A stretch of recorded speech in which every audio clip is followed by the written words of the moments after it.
1920 में प्राचीन शहर मोहनजोदारो में खुदाई करने वाले पुरातत्वविदों ने गंदगी के नीचे दबे एक छोटे से कमरे का पता लगाया। अंदर उन्हें 47 कंकाल एक साथ सिमटे हुए मिले, जिनमें पुरुष, महिलाएं और बच्चे शामिल थे, जो ऐसे प्रतीत हो रहे थे मानो वे किसी ऐसे खतरे से छुप रहे हों जिससे वे कभी बच नहीं सकते थे। यह स्थल आपकी अपनी कहानी के शुरुआती अध्याय का प्रतिनिधित्व करता है। आज अरबों लोगों द्वारा वहन की जाने वाली धार्मिक पहचान इन कमरों में शुरू हुई, जो ऐसे समय में गढ़ी गई थी जब एक पूरी सभ्यता को पूरी तरह से मिटाए जाने का सामना करना पड़ रहा था। इतिहास के पिछले 1400 वर्षों में 70 से अधिक प्रमुख आक्रमण दर्ज किए गए। इस अवधि के दौरान आक्रामक एकेश्वरवादी धर्मों ने व्यवस्थित रूप से एक के बाद एक राष्ट्र को परिवर्तित कर दिया। महज सदियों के भीतर रोम, पर्शिया, फारस और मिस्र के प्राचीन बहुपासक पॉलीथियस्टिक देवता जो सदियों से चले आ रहे थे, लगभग पूरी तरह से बदल दिए गए। फिर भी भारत में 80% आबादी हिंदू बनी रही। यह अत्यधिक खंडित बहुदेव प्रणाली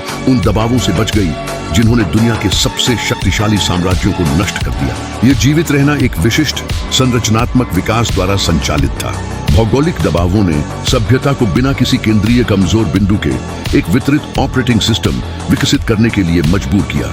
भूगोल अक्सर विश्वास की संरचना तय करता है। प्राचीन मिस्र एक भौगोलिक रूप से संपन्न राज्य था, जो विशाल रेगिस्तानों से सुरक्षित था और नील नदी के अनुमानित बाढ़ से पोषित था। इस स्थिर वातावरण में धर्म रखरखाव मोड में काम करता था। सामाजिक व्यवस्था एक एकल केंद्रीकृत प्राधिकरण यानी फिरौन द्वारा सुरक्षित थी, जो पूरी समाज के लिए मुख्य फ्रेम के रूप में कार्य करता था। लगभग 1350 ईसा पूर्व फिरौन अखनातेन ने व्यवस्था में एक कट्टरपंथी बदलाव लाने का प्रयास किया। उसने हर दीवार से पुराने देवताओं के नामों को मिटाने का आदेश दिया और मांग की कि सभ्यता एक ही केंद्रीय देवता का पालन करे। यह नया धर्म फिरौन के साथ ही तुरंत समाप्त हो गया, क्योंकि समाज पहले से ही सुरक्षित था। इसलिए लोगों के लिए अधिक कठोर केंद्रीकृत विश्वास प्रणाली को अपनाने का कोई अस्तित्वगत दबाव नहीं था।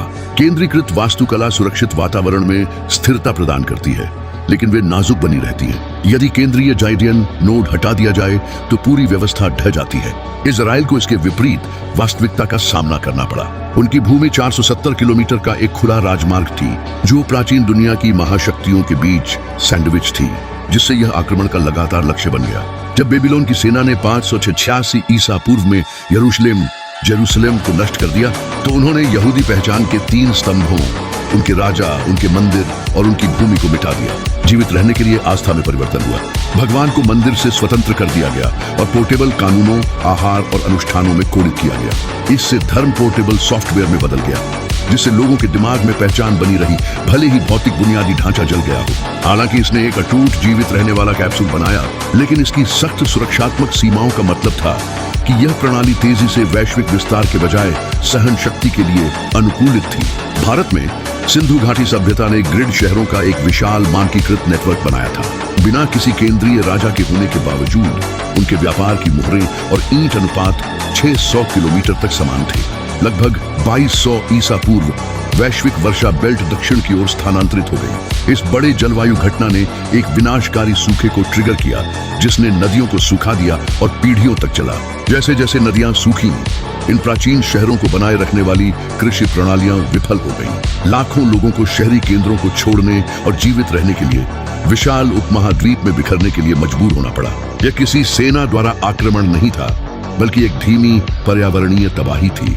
इसने उनकी केंद्रीकृत व्यवस्था को छीन लिया, जिससे जंगलों, पहाड़ों और तटों में फैली संस्कृति की केवल स्थानीय जेबें बच गईं। इस खंडित परिदृश्य का सामना इंडो आर्यनों द्वारा किया गया, जो एक मोबाइल अनुष्ठान प्रणाली लेकर आए थे। उनका आदेश ईंट और मोर्टार के बजाय याद रखे गए मंत्रों और अग्नि अनुष्ठानों में संग्रहित था। मोबाइल वैदिक सॉफ्टवेयर जीवित सिंधु अंशों की स्थानीय प्रकृति पूजा के साथ विलय हो गया। इससे एक ऐसा नेटवर्क बना जिसमें डिजाइन द्वारा कोई केंद्रीय कमांड नहीं था। हर घर एक पवित्र स्थान बन गया, जहां अनुष्ठानों को स्वतंत्र रूप से निष्पादित किया जा सकता था। यह प्रणाली धर्म मॉडल के माध्यम से फैली। समन्वय को सीधे व्यक्तिगत दैनिक कर्तव्यों में कोडित किया गया था, जिससे सभ्यता को विफलता के केंद्रीय बिंदु पर निर्भर हुए बिना बढ़ने की अनुमति मिली। हर व्यक्ति को एक विकेंद्रीकृत सामाजिक वास्तुकला में एक आत्मस्थायी नोड बनाकर सभ्यता कुल पतन के प्रति प्रतिरोधी बन गई। जैसे जैसे गंगा के किनारे नए शहरों में समृद्धि लौटी, समृद्धि ने एक नए प्रकार की चुनौती लाई। लोगों ने अपने दैनिक अनुष्ठानों से परे देखना शुरू किया और पीड़ा तथा अस्तित्व के बारे में सवालों के गहरे जवाब तलाशने लगे। उपनिषदों ने ब्रह्म की अवधारणा को पेश करके इस बदलाव को संबोधित किया जो एक अंतिम अंतर्निहित वास्तविकता है। इसने एक दो प्रत वास्तुकला प्रदान की। सतह पर प्रणाली ने कई देवताओं के लचीलेपन को बनाए रखा और इसके मूल में एक एकल एकीकृत दार्शनिक जड़ थी। इस पैच ने सुनिश्चित किया कि क्षेत्रीय विविधता झूठी नहीं थी। इसने हजारों स्थानीय परंपराओं को एक एकीकृत कोड के भीतर अस्तित्व में रहने की अनुमति दी। यह संरचनात्मक विकास बताता है कि कैसे धर्म ने आक्रमणों के सहस्राब्दियों के माध्यम से अपनी मुख्य वास्तुकला को बनाए रखा। भौतिक दुनिया बदल गई, लेकिन विकेंद्रीकृत नेटवर्क सक्रिय रहा।